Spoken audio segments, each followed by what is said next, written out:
दोस्तों नमस्कार, स्वागत है आपका हमारे YouTube channel study with Uttarakhandi पर। दोस्तों जो हमारी एक सीरीज़ है उत्तराखंड जीके खजाना, उसका आज हम पार्ट 23 डिस्कस करने वाले हैं। तो दोस्तों वीडियो में अंत तक बने रहना और वीडियो को लाइक और चैनल को सब्सक्राइब जरूर करना। तो चलो दोस्तों बिना किसी देरी के वीडियो की शुरुआत करते हैं। हमारा आज का पहला क्वेश्चन है, राज्य में आपदा प्रबंधन का प्रथम प्रयास किस कमिश्नर ने किया था? तो दोस्तों राज्य में आपदा प्रबंधन का प्रथम प्रयास किया गया था हेनरी रैमजे के द्वारा। इस क्वेश्चन का राइट आंसर हो जाएगा हमारा ऑप्शन ए। और दोस्तों हेनरी रैमजे कुमाऊं के 6वें कमिश्नर थे। ये भी आपको बिल्कुल याद रखना है। 1 नंबर के लिए क्वेश्चन बन सकता है कि कुमाऊं के 6वें कमिश्नर कौन थे? आप बताएंगे हेनरी रैमजे। और दोस्तों अगर हम हेनरी रैमजे के शासनकाल की बात करें दोस्तों, तो 1856 से लेकर 1884 तक दोस्तों हेनरी रैमजे का शासनकाल था। ये भी आपको बिल्कुल याद रखना है। 1 नंबर के लिए क्वेश्चन बन सकता है कि हेनरी रैमजे का शासनकाल कब से कब तक था? तो आप बताएंगे 1856 से 1884 तक। और दोस्तों राज्य में राजस्व पुलिस व्यवस्था भी दोस्तों हेनरी रैमजे के द्वारा लागू की गई थी 1874 में। ये भी आपको बिल्कुल याद रखना है। राज्य में आपदा प्रबंधन का प्रथम प्रयास किस कमिश्नर ने किया था? आप बताएंगे हेनरी रैमजे ने। कुमाऊं के 6वें कमिश्नर कौन थे? आप बताएंगे हेनरी रैमजे। हेनरी रैमजे का शासनकाल कब से कब था? आप बताएंगे 1856 से 1884 तक। राज्य में राजस्व पुलिस व्यवस्था किसके द्वारा लागू की गई? आप बताएंगे हेनरी रैमजे के द्वारा।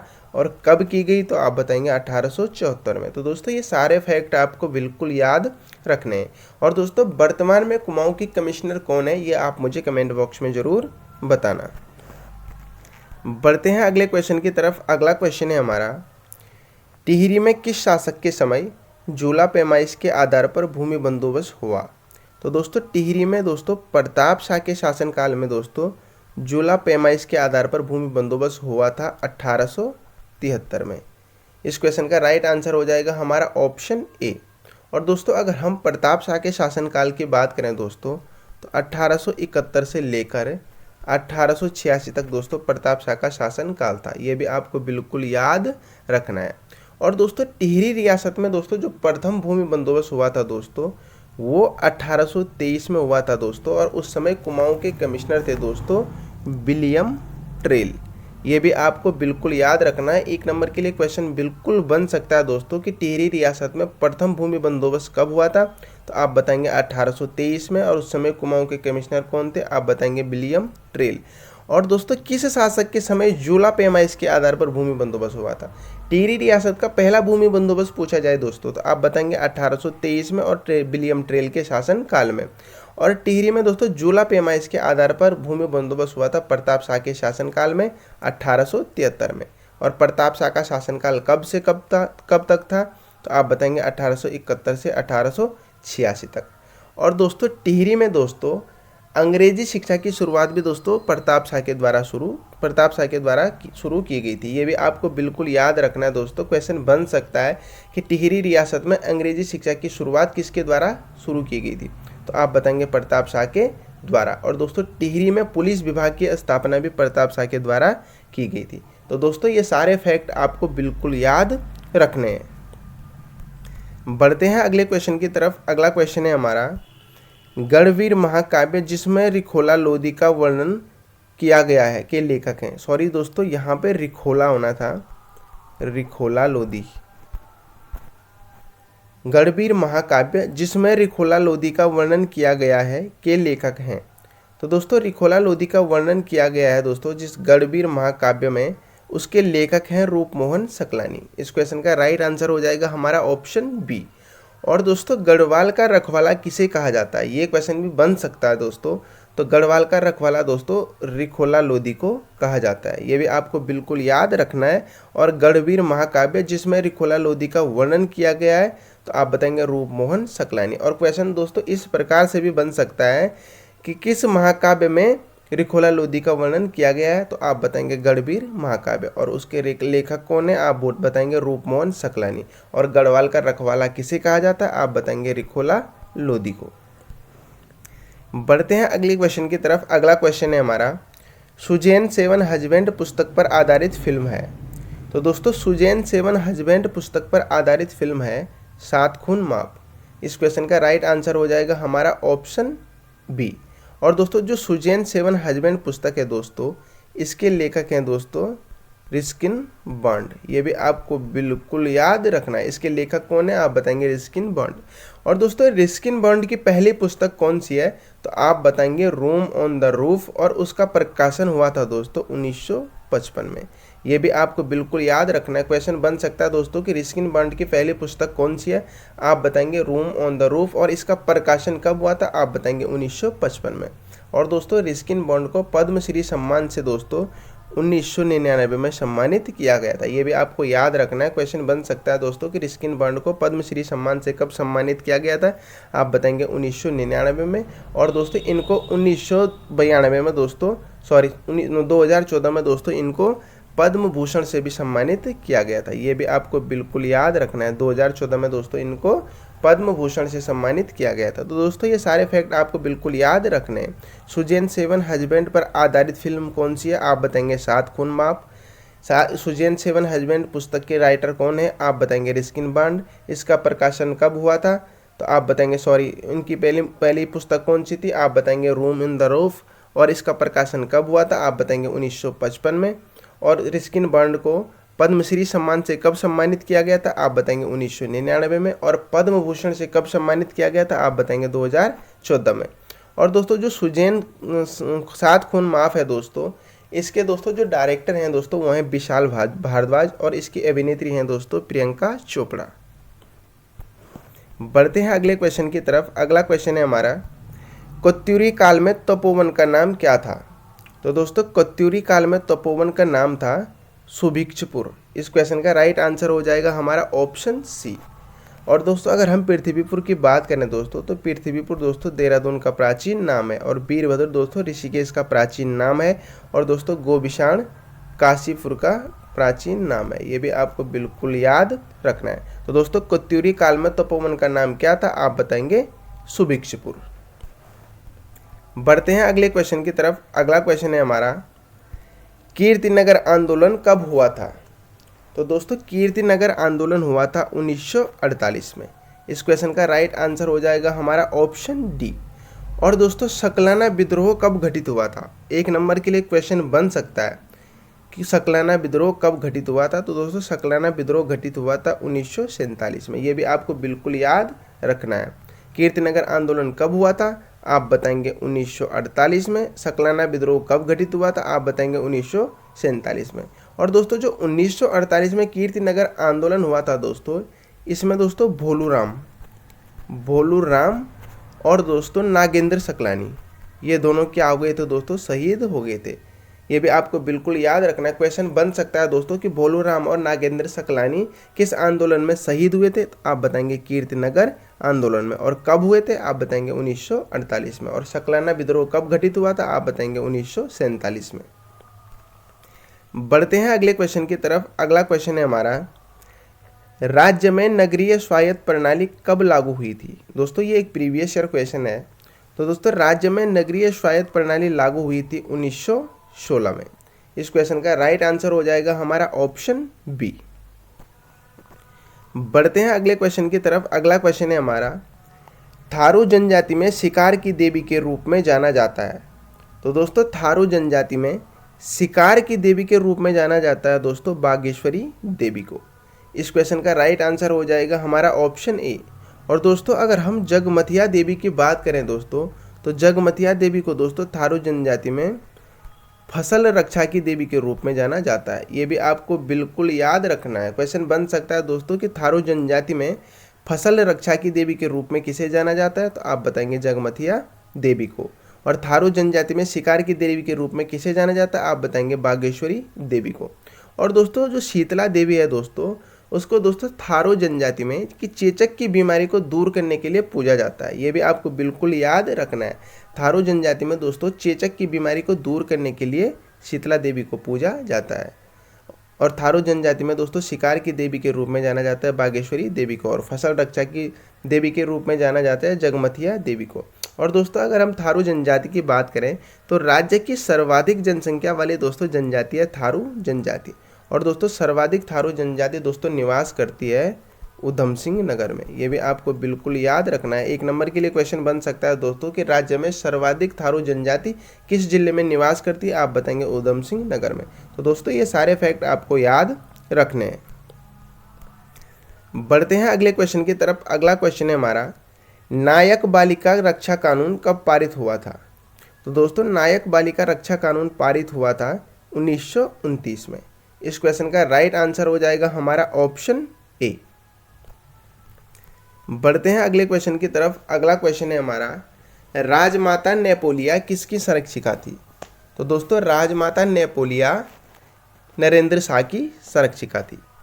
इस क्वेश्चन का राइट आंसर हो जाएगा हमारा ऑप्शन बी। और दोस्तों अगर हम नरेंद्र शाह के शासनकाल की बात करें दोस्तों, तो 1913 से लेकर 1946 तक दोस्तों नरेंद्र शाह का शासनकाल था। ये भी आपको बिल्कुल याद रखना है। क्वेश्चन बन सकता है नरेंद्र शाह का शासनकाल कब से कब तक था, तो आप बताएंगे 1913 से लेकर 1946 तक। और राजमाता नेपोलिया किसकी संरक्षिका थी, आप बताएंगे कीर्ति शाह की। और दोस्तों नरेंद्र नगर की स्थापना किसके द्वारा की गई थी, तो आप बताएंगे नरेंद्र शाह के द्वारा की गई थी नरेंद्र नगर की स्थापना 1921 में। ये भी आपको बिल्कुल याद रखना है। और दोस्तों नरेंद्र नगर को नरेंद्र शाह के द्वारा राजधानी कब बनाया गया था, तो आप बताएंगे 1925 में। ये फैक्ट भी आपको बिल्कुल याद रखना है। राजमाता नेपोलिया किसकी संरक्षिका थी, आप बताएंगे नरेंद्र शाह की। नरेंद्र शाह का शासनकाल कब से कब तक था, तो आप बताएंगे 1913 से 1946 तक। और दोस्तों नरेंद्र नगर की स्थापना कब की गई थी, तो आप बताएंगे 1921 में। किसके द्वारा की गई थी, आप बताएंगे नरेंद्र शाह के द्वारा। और नरेंद्र नगर को नरेंद्र शाह के द्वारा राजधानी कब बनाया गया था, तो आप बताएंगे 1925 में।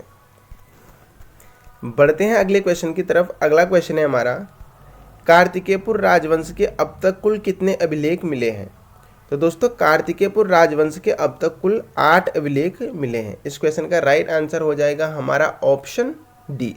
और दोस्तों कार्तिकेयपुर राजवंश के जो 8 अभिलेख मिले हैं दोस्तों, इनकी लिपि है दोस्तों कुटिल।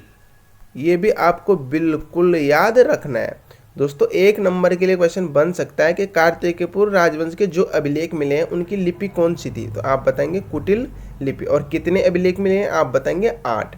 और दोस्तों जो कार्तिकेयपुर राजवंश है दोस्तों, इसकी स्थापना हुई थी दोस्तों 700 ईस्वी में। ये भी आपको बिल्कुल याद रखना है। और 700 ईस्वी से लेकर दोस्तों 1050 ईस्वी तक दोस्तों कार्तिकेयपुर राजवंश ने दोस्तों शासन किया। बढ़ते हैं अगले क्वेश्चन की तरफ। अगला क्वेश्चन है हमारा, गढ़वाल क्षेत्रीय छात्रवृत्ति ट्रस्ट की स्थापना किसके द्वारा की गई थी? तो दोस्तों गढ़वाल क्षेत्रीय छात्रवृत्ति ट्रस्ट की स्थापना की गई थी जोत सिंह नेगी के द्वारा। इस क्वेश्चन का राइट आंसर हो जाएगा हमारा ऑप्शन बी। और दोस्तों ये स्थापना की गई थी जोत सिंह नेगी के द्वारा 1919 में पौड़ी गढ़वाल में। ये भी आपको बिल्कुल याद रखना है। गढ़वाल क्षेत्रीय छात्रवृत्ति ट्रस्ट की स्थापना किसके द्वारा की गई थी, आप बताएंगे जोत सिंह नेगी के द्वारा। कब की गई थी, आप बताएंगे 1919 में। और कहाँ की गई थी, तो आप बताएंगे पौड़ी गढ़वाल में। बढ़ते हैं अगले क्वेश्चन की तरफ। अगला क्वेश्चन है हमारा और बहुत ज़्यादा इंपॉर्टेंट क्वेश्चन है, बंदरपूछ कितने पर्वतों का सामूहिक नाम है? तो दोस्तों जो बंदरपूछ है वो 3 पर्वतों का सामूहिक नाम है। इस क्वेश्चन का राइट आंसर हो जाएगा हमारा ऑप्शन ए। और दोस्तों जो उनमें पहला पर्वत है वो है श्रीकंठ। ये भी आपको बिल्कुल याद रखना है। और दोस्तों जो दूसरा पर्वत है वो है बंदरपूछ। और दोस्तों जो तीसरा पर्वत है दोस्तों वो है यमुनोत्री कांठा। यमुनोत्री कांठा, ये भी आपको बिल्कुल याद रखना है। बंदरपूछ कितने पर्वतों का सामूहिक नाम है, आप बताएंगे 3 पर्वतों का। वो 3 पर्वत कौन से, आप बताएंगे श्रीकंठ, बंदरपूछ और यमुनोत्री कांठा। और दोस्तों अगर हम श्रीकंठ की ऊंचाई की बात करें दोस्तों, तो श्रीकंठ की ऊंचाई है दोस्तों 6320 मीटर। ये भी आपको बिल्कुल याद रखना है, 6320 मीटर। और दोस्तों अगर हम यमुनोत्री कांठा की बात करें दोस्तों, तो इसकी ऊंचाई है दोस्तों 6400 मीटर। ये भी आपको बिल्कुल याद रखना है। और दोस्तों ये तीनों पर्वत हैं जो वो उत्तरकाशी जनपद में स्थित हैं। बढ़ते हैं अगले क्वेश्चन की तरफ। अगला क्वेश्चन है हमारा, झंडीधार को हिल स्टेशन कब घोषित किया गया था? तो दोस्तों झंडीधार को 1992 में हिल स्टेशन घोषित किया गया था। और इस क्वेश्चन का राइट आंसर हो जाएगा हमारा ऑप्शन ए। और दोस्तों झंडीधार पौड़ी जनपद में स्थित है। ये भी आपको बिल्कुल याद रखना है। झंडीदार को हिल स्टेशन कब घोषित किया गया था? आप बताएंगे 1992 में। और झंडीदार कहाँ स्थित है? तो आप बताएंगे पौड़ी गढ़वाल में। बढ़ते हैं अगले क्वेश्चन की तरफ। अगला क्वेश्चन है हमारा, पौड़ी को देवप्रयाग पुल से कब जोड़ा गया? तो दोस्तों पौड़ी को 1 अप्रैल 2001 को दोस्तों देवप्रयाग पुल से जोड़ा गया था। इस क्वेश्चन का राइट आंसर हो जाएगा हमारा ऑप्शन सी। अगला क्वेश्चन है हमारा, सुदर्शन क्षेत्र किसे कहा जाता है? तो दोस्तों सुदर्शन क्षेत्र कहा जाता है देवप्रयाग को। इस क्वेश्चन का राइट आंसर हो जाएगा हमारा ऑप्शन ए। और दोस्तों अगर हम देवप्रयाग के अन्य नामों की बात करें दोस्तों, तो देवप्रयाग को इंद्रप्रयाग भी कहा जाता है, ये भी आपको बिल्कुल याद रखना है। और दोस्तों देवप्रयाग को धनुष प्रयाग भी कहा जाता है, ये भी आपको बिल्कुल याद रखना है। तो सुदर्शन क्षेत्र किसे कहा जाता है? आप बताएंगे देवप्रयाग को। इंद्रप्रयाग किसे कहा जाता है? आप बताएंगे देवप्रयाग को। धनुष प्रयाग किसे कहा जाता है? आप बताएंगे देवप्रयाग को। बढ़ते हैं अगले क्वेश्चन की तरफ। अगला क्वेश्चन है हमारा, दुगड्डा किन नदियों के संगम पर स्थित है? तो दोस्तों दुगड्डा लंगूर व सिलगार नदी के संगम पर स्थित है। इस क्वेश्चन का राइट आंसर हो जाएगा हमारा ऑप्शन बी। और दोस्तों अगर हम काली व सरयू नदी की बात करें, तो काली व सरयू नदी के संगम पर स्थित है दोस्तों पंचेश्वर, ये भी आपको बिल्कुल याद रखना। और मालिनी नदी के तट पर कौन सा है? तो आप बताएंगे कर्माश्रम, ये भी आपको बिल्कुल याद रखना है। तो दुगड्डा किन नदियों के संगम पर स्थित है? आप बताएंगे लंगूर व सिलगाड़ के। काली व सरयू नदी के संगम पर कौन सा नगर स्थित है? आप बताएंगे पंचेश्वर। और मालिनी नदी के तट पर आप बताएंगे कर्माश्रम। और दोस्तों दुगड्डा को किसने बसाया था? एक क्वेश्चन ये भी है दोस्तों, और ये भी आपको बिल्कुल याद रखना है। तो दोस्तों दुगड्डा को बसाया गया था पंडित धनीराम मिश्र के द्वारा, ये भी आपको बिल्कुल याद रखना है दोस्तों। 1 नंबर के लिए क्वेश्चन बिल्कुल बन सकता है कि दुगड्डा को किसने बसाया था? तो आप बताएंगे पंडित धनीराम मिश्र ने। बढ़ते हैं अगले क्वेश्चन की तरफ। अगला क्वेश्चन है हमारा, नीम करौली बाबा का वास्तविक नाम क्या था? दोस्तों बहुत ज़्यादा इंपॉर्टेंट क्वेश्चन है। तो दोस्तों नीम करौली बाबा का वास्तविक नाम था लक्ष्मी नारायण शर्मा। इस क्वेश्चन का राइट आंसर हो जाएगा हमारा ऑप्शन सी। और दोस्तों कैंची धाम की स्थापना किसके द्वारा की गई थी? आप बताएंगे नीम करौली बाबा के द्वारा, ये भी आपको बिल्कुल याद रखना। और नीम करौली बाबा किस जनपद में स्थित है? वो तो आप बताएंगे नैनीताल में। सॉरी, कैंची धाम किस जनपद में स्थित है? तो आप बताएंगे नैनीताल में। नीम करौली बाबा का वास्तविक नाम क्या है? आप बताएंगे लक्ष्मी नारायण शर्मा। बढ़ते हैं अगले क्वेश्चन की तरफ। अगला क्वेश्चन है हमारा, ऊपरी गंगा नहर की सबसे पुरानी नहर, ऊपरी गंगा नहर राज्य की सबसे पुरानी नहर है, इसका उद्घाटन किसने किया था? तो दोस्तों ऊपरी गंगा नहर राज्य की सबसे पुरानी नहर है दोस्तों, और इसका उद्घाटन किया गया था दोस्तों लॉर्ड डलहौजी के द्वारा। इस क्वेश्चन का राइट आंसर हो जाएगा हमारा ऑप्शन सी। बढ़ते हैं अगले क्वेश्चन की तरफ। अगला क्वेश्चन और बहुत ज़्यादा इंपॉर्टेंट क्वेश्चन है, राज्य में ऑपरेशन इस्माइल किससे संबंधित है? तो दोस्तों राज्य में ऑपरेशन इस्माइल दोस्तों खोए बच्चों की तलाश से संबंधित है। इस क्वेश्चन का राइट आंसर हो जाएगा हमारा ऑप्शन सी। तो दोस्तों ये थे हमारे आज के कुछ इंपॉर्टेंट एमसीक्यू। आशा करता हूँ आपको वीडियो अच्छी लगी होगी। अगर वीडियो अच्छी लगती है तो वीडियो को लाइक और चैनल को सब्सक्राइब जरूर करें। Thank you.